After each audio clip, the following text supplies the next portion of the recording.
Olá, galerinha do sexto ano do Colégio Novo Éden. Aqui quem fala é o tio Igor e hoje vamos trabalhar aí mais um conteúdo bem divertido aí numa super videoaula. Vamos falar sobre a litosfera e os agentes do relevo. Quais são esses agentes do relevo, professor? Ora, os agentes internos e os agentes externos. Hã? Que seria isso? Pessoal, os agentes internos são forças que ocorrem no interior do nosso planeta. São aqueles agentes que dão formas estruturais ao nosso relevo. Eles criam e dão formas ao. Podem destruir e construir o relevo, inclusive. Ah, bom, professor. E o que são os agentes externos, professor? Os agentes externos são aqueles que atuam na superfície terrestre. Eles podem dar formas ao relevo. Como assim dar formas ao relevo? Ele tem o potencial de modelar, esculpir, ok? E dar formas ao relevo. E nesse slide, pessoal, observem, é um vulcão. Nossa, professor, mas que vulcão, que legal, é um agente externo, né? Não, é um agente interno. São forças que ocorrem no interior do nosso planeta, mas que nós podemos sentir e observar, inclusive, aqui na superfície terrestre. Puxa, professor, que legal! E só tem esse? Não, temos esse também, ó. O terremoto. Puxa, professor, outro agente externo? Não, não, não, não, não. Um agente interno, mas que tem consequências na superfície terrestre. Então, os terremotos é um contato entre uma placa tectônica e outra que gera uma grande tensão, libera muita energia que pode destruir através dos tremores de terras, podem causar danos severos na humanidade, danos materiais, danos sociais, ok? Mas, professor, que forças são essas que têm tamanha proporção? Vamos explicar um a um. Então, os agentes do relevo. Então, temos os agentes internos e os agentes externos. Os agentes internos, o tectonismo, abalos sísmicos e o vulcanismo. Os agentes externos, temos o vento, as chuvas, a neve, a alternância de temperatura e os seres vivos, ok? Ou seja, explique cada um, professor, para mim, por favor. Tectonismo é toda atividade tectônica. Qualquer movimento de placa tectônica, seja ele convergente, ou seja, onde uma placa e outra se colidem, se chocam, pode ser divergente, quando uma placa tectônica e outra se separam, pode ser transformante, quando uma placa tectônica e outra uma desliza sobre a outra, enfim. Esses são os agentes internos. Já os agentes externos são qualquer força capaz de esculpir e modelar um relevo. O vento, as chuvas, a neve, enfim. Vou explicar para vocês. Então, nesse slide que vai mostrar, né, quais são essas forças, de uma forma bem ilustradinha aí, ok? Os agentes internos, ou endógenos, né, os terremotos, vulcanismo e tectonismo. Na verdade, eu achei muito interessante essa imagem. Observe como que ocorrem se um terremoto, ou seja, se uma placa tectônica, uma placa oceânica se choca contra outra, e aí ocorre um tremor de terra lá no assoalho oceânico, no fundo do mar. O que isso vai gerar? Vai gerar pressão suficiente, vai liberar energia suficiente capaz de formar, né, ondas gigantescas. E aí, mais dano material, mais dano social, mais prejuízos incalculáveis. Então, esse slide aqui mostra como é que é a dinâmica, essa dinâmica que causa os tremores de terras, que causam o vulcanismo, ou seja, um tectonismo, as atividades tectônicas em geral. Observe que uma placa tectônica, ao colidir uma com a outra, ok? A placa oceânica, por se ter um material mais denso, a rocha ela é mais dura, né? Um regime mais sólido. Essa placa oceânica geralmente ela vai mergulhar sobre a placa continental, que tem um regime mais plástico, ok? Então a placa continental ela vai dobrar, ou seja, a placa oceânica vai mergulhar, a placa continental, né, quando uma placa se colide com a outra, a placa oceânica, geralmente a placa oceânica, por ser mais densa, mergulha, sendo subductada novamente para o manto. Subductada, que palavra é essa? Bom, ela vai ser empurrada pro fundo, lá, ela vai entrar em subsidência, ela vai afundar, enquanto que a placa continental, né, vai ser dobrada, formando cordilheiras de montanhas, ok? Essa placa que mergulhou vai entrar em fusão com o magma, e se tiver temperatura e pressão suficiente, ela vai conseguir romper a litosfera, né? Ela vai fissurar a litosfera e através de uma fenda litosférica, ela vai liberar esse material fundido, ou seja, um magma, novamente para a superfície. Eu não entendi nada. Que é isso? Magma? O que é material fundido? Então são todas essas coisas. Pessoal, o continente, né, ou então a placa tectônica, quando ela afunda, quando ela mergulha, quando ela chegar no manto, ela vai entrar em fusão com a rocha incandescente, que o manto é proveniente de rochas, só que rochas em estado de fusão, ou seja, são rochas derretidas, é um tipo de rocha derretida, tá? Quanto é mais próximo da crosta, ele é mais pastoso, né? É uma rocha mais pastosa, viscosa. Quanto mais próximo do núcleo da Terra, por ser mais quente, né? Por ter temperaturas muito mais elevadas, ela é mais líquida, ok? Mas quando ela é mais líquida e quente, ela tende a entrar em ascensão. E quando ela está mais fria e menos líquida, ela tende a entrar em subsidência. Ou seja, então no manto existe um movimento de convecção. O tempo todo o manto está fazendo isso aqui, ó. E aí, se houver temperatura e pressão suficiente, esse movimento convectivo vai fraturar a litosfera. E é por essas fraturas que o magma extravasa para a superfície. Magma? Que é isso, professor? Magma? Magma é lava, lava vulcânica. Mas enquanto estiver em regiões subterrâneas, ele leva o nome de magma. Mas quando ele aflora para a superfície, aí ele ganha o nome de lava. Ok, galerinha do sexto ano, tudo bem? Se precisar ver de novo o vídeo, dá uma olhadinha, retorna o slide, ok? Não precisa se apegar muito a esses nomes difíceis que o professor está falando aqui, tá? Só tem que entender só a consequência dos agentes internos e dos agentes externos no relevo. Esse é o objetivo de hoje, ok? Tectonismo, então, como o professor já havia explicado, é qualquer movimento de placa tectônica.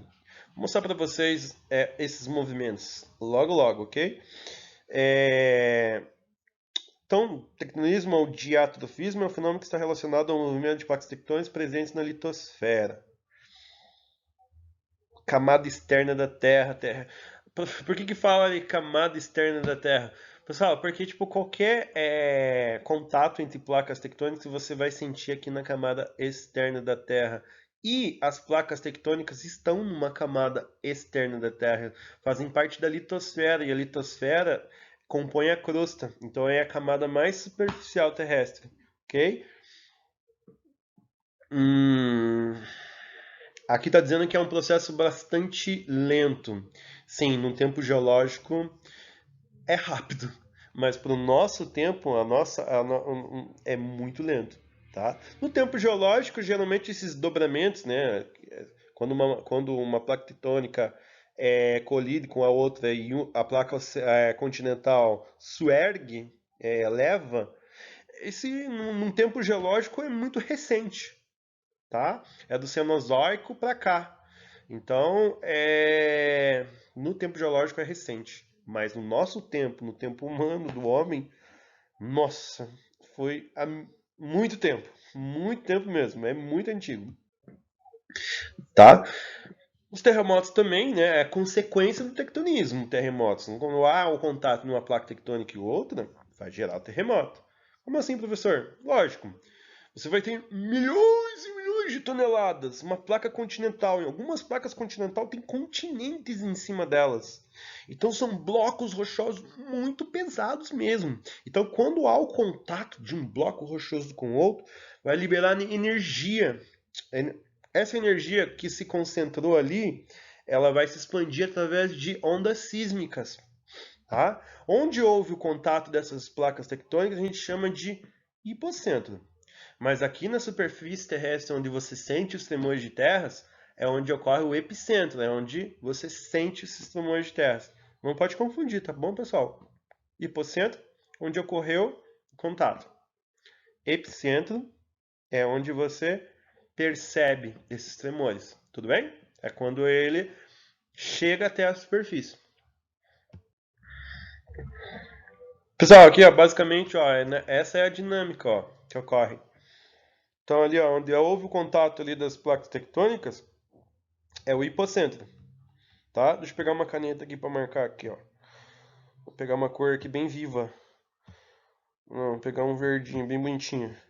Então, ó, aqui é onde houve o choque. Chamamos de hipocentro. E aí essas ondas sísmicas vão se propagar em várias direções. Várias direções. E quando ela chega até a superfície terrestre, nós chamamos de epicentro. Ok? Muito bem. Pessoal, mais uma foto, mais um slide mostrando ali, ó. Esse aqui tá até mais fácil, ó, tá até mais divertido. Então, o hipocentro, que é o ponto B, é onde ocorre o choque, ó. Aqui ocorreu o choque, ok? E o epicentro é onde nós sentimos, é onde essas ondas causam os tremores de terras, tá? Um prejuízo incalculável. Professor, mas é assim, tem uma pergunta para te fazer. Tem terremoto aqui no Brasil? Tem, o tempo todo. Todos os dias tem tremores de terras aqui no nosso país. Só que por nós estarmos muito afastados dos limites das placas tectônicas, né, o nosso país está no centro de uma placa tectônica. Ou seja, nós estamos exatamente no meio da placa sul-americana, tá? Se nós estivéssemos no Chile, que está bem próximo, né, da placa de Nazca, o contato, né, entre as duas placas tectônicas gera terremotos. Então, no Chile, você tem uma probabilidade muito maior de sentir o tremor de terra, porque está próximo desses limites. Agora, o Brasil está bem afastado. Existem tremores de terras aqui no Brasil, mas é irrisório, né? Na escala Richter. Você não sente, tá? Os sismógrafos até eles acusam tremores de terras, mas são tremores de terras assim, tipo numa escala muito menor comparada com regiões que estão próximos desses limites, tá? De placas tectônicas. Turminha, tudo certo? Tá dando certo até agora? Tudo bem? Então tá, vamos continuar. Pessoal, vulcões. O vulcão, então, é outra consequência do tectonismo, tá? Então, como eu já havia explicado, né, uma placa tectônica, geralmente a placa continental, ela vai mergulhar, vai se fundir no manto, se houver temperatura, calor suficiente, vai romper a litosfera e vai extravasar pelos cones vulcânicos. Tudo bem? Legal. Olha aí, pessoal, essa é a dinâmica aí, ó. Então a câmara magmática é onde fica concentrado, essas galerias subterrâneas é onde se concentra esse material, tá? E aí, esse material ele vai encontrar uma fenda, uma fissura na litosfera e vai extravasar, tá? Essa lava, quando ela aflora na superfície, se ela se solidificar no interior ainda, né, em camadas profundas da crosta, ela forma o que chamamos de rochas intrusivas magmáticas. Essas rochas intrusivas magmáticas, elas têm um potencial de formar grandes cristais. E por isso que chamamos de escudos cristalinos. São rochas bem fortes mesmo, são rochas duríssimas, são as primeiras rochas. Estão aqui desde a formação da Terra.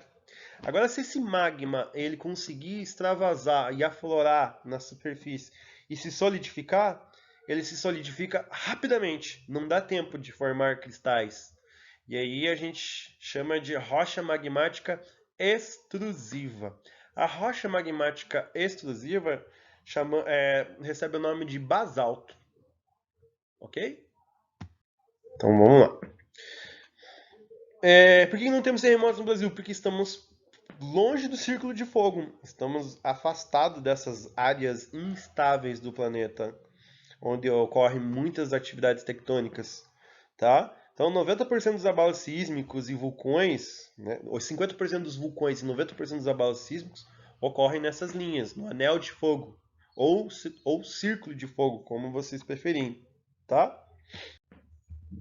Essa foto aqui ela ilustra bem, ó. Então, onde ocorre aqui a maior proporção de vulcões e terremotos no planeta é aqui, ó, no círculo de fogo. Terremotos e vulcões. Ah, entendi, professor, por que sempre lá tem terremoto lá no Japão, na Indonésia? Porque lá é o encontro de várias placas tectônicas. Sim, essa é uma das zonas. Essa aqui, ó, é uma zona mais instável do planeta. Essa zona, ok? É a parte onde ocorre o maior número de atividade tectônica está aqui, nesse pedaço aqui do Círculo de Fogo. Ah, professor, mas olha ali, ó, perto de nós ali, ó. Sim. Então, próximo de nós, um encontro da placa sul-americana com a placa de Nazca, né, vai gerar atividade tectônica muito intensa, vai gerar dobramentos modernos, vai gerar vulcões e vai gerar cadeia de montanhas. Ok?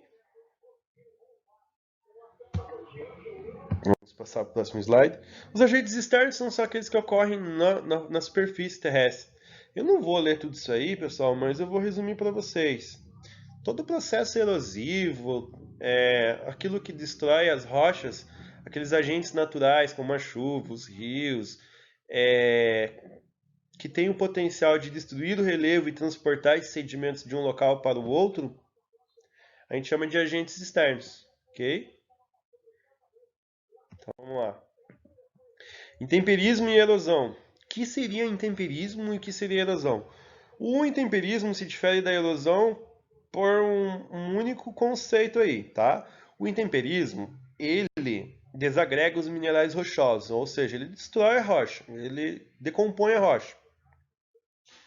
Já a erosão, ele faz um serviço a mais.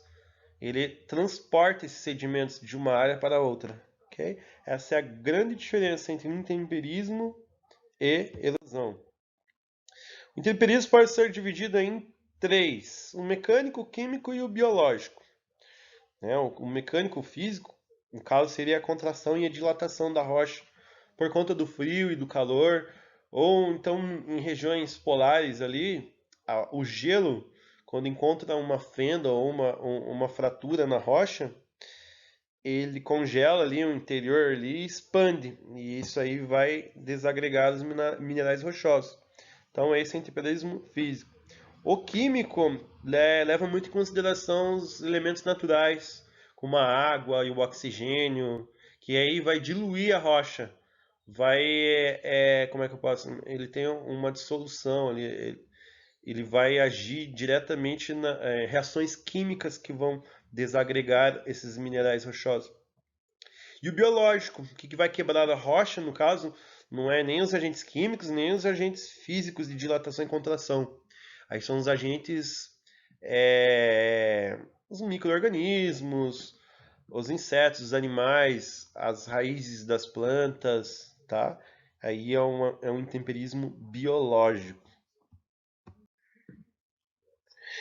Então, o intemperismo físico quando uma estrutura rochosa está exposta à variação de temperatura, calor e frio, sofrerá expansão e retração dos seus constituintes minerais. Após um longo período acontecendo isso, dilatação e contração da rocha, dilatação vai fraturar a rocha. Esses minerais agregados têm potencial de promover a formação do solo. Pessoal, onde está em negrito ali, observe, esses minerais agregados têm o potencial de promover a formação do solo.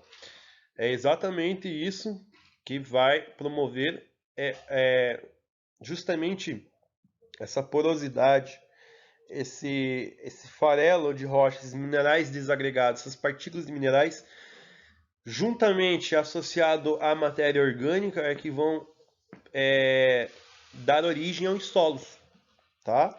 Então, não se esqueça, qualquer tipo de intemperismo age diretamente na formação do solo, ok? Então, o solo que conhecemos é o solo, onde você faz o plantio, agricultura, enfim. Ele é proveniente do intemperismo, tanto físico, quanto químico, quanto biológico. Observe nesse slide aí um esquema que ilustra aí o intemperismo físico, tá? Mas em áreas polares. Então, quando o gelo ele entra nessas fissuras, nessas rachaduras, né? Essa rocha que ela rachou, e aí o gelo congela ali, ó, tá? O gelo congela ali, e expande. Então, ele automaticamente ele está separando a rocha, ele está quebrando a rocha.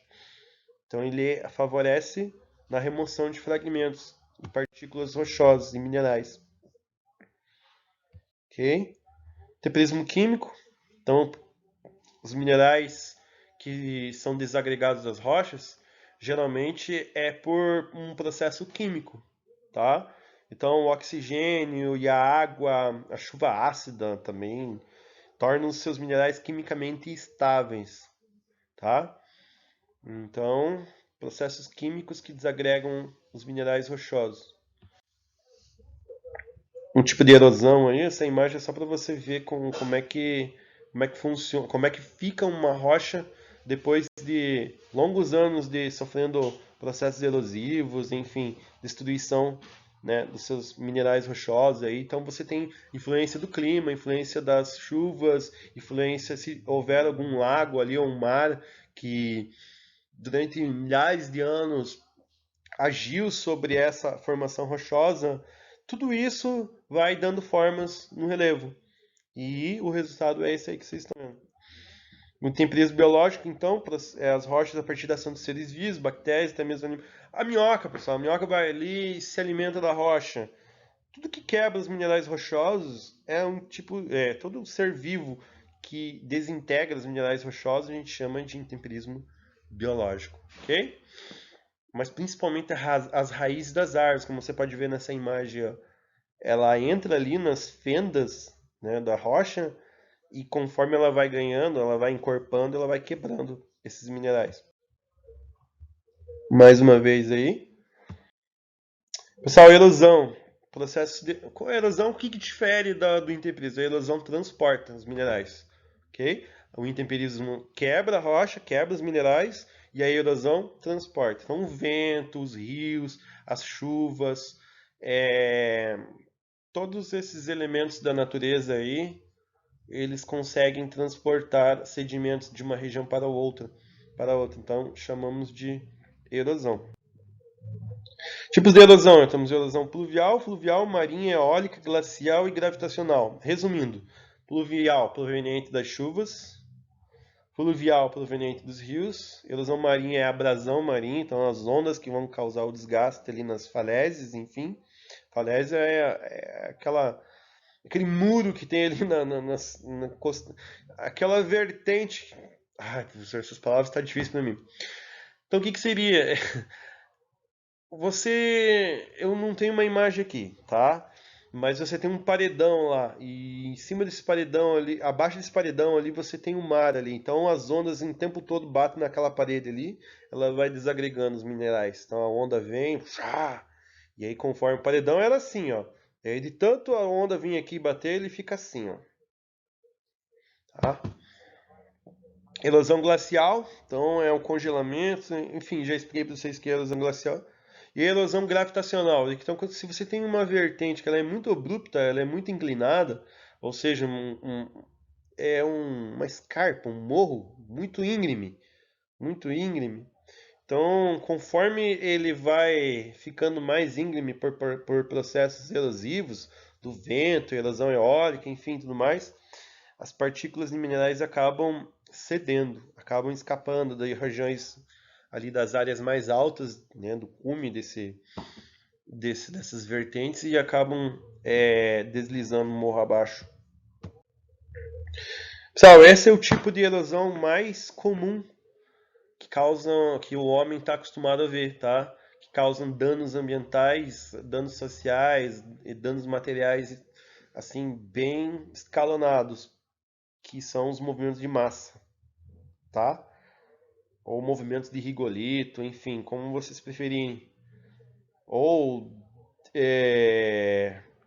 desabamento de encosta, desbarrancamento, enfim, existem vários termos, ok? Mas vamos utilizar movimentos de massa. Então, pessoal, a gente vai ter aí mais uma imagem aí de erosão causada aí nas encostas. Então vejam aí como é que acontece isso aí. Muita chuva, muita chuva. E aí o homem retira a cobertura vegetal para fazer construções em áreas instáveis. E aí não aguenta, é muito peso, o solo está encharcado ali. E se não houver cobertura vegetal ali que estiver enraizando todo esse barranco aí, esse barranco vai abaixo. Por quê? Porque abaixo desse barranco tem rocha. E esse barranco acaba deslizando por essa rocha, vertente abaixo.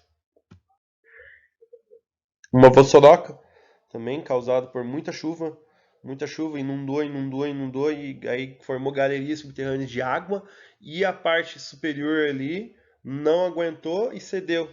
E quando cede, forma essas crateras aí. Pessoal, atividades na apostila, ok? Páginas 28, 31, 35 e 36. Caderno de atividades, páginas 14, 15 e 16, ok? Está diretamente associado a essa videoaula. Essa foi mais uma videoaula. Eu agradeço aí a atenção de vocês. Muito obrigado. Tudo de bom para vocês. Eu vou estar postando esse link dessa vídeo aula para vocês no portal Unimestre, juntamente com os exercícios elencados associados a esse conteúdo, tá ok? Muito obrigado. Tudo de bom para vocês. Tchau, tchau.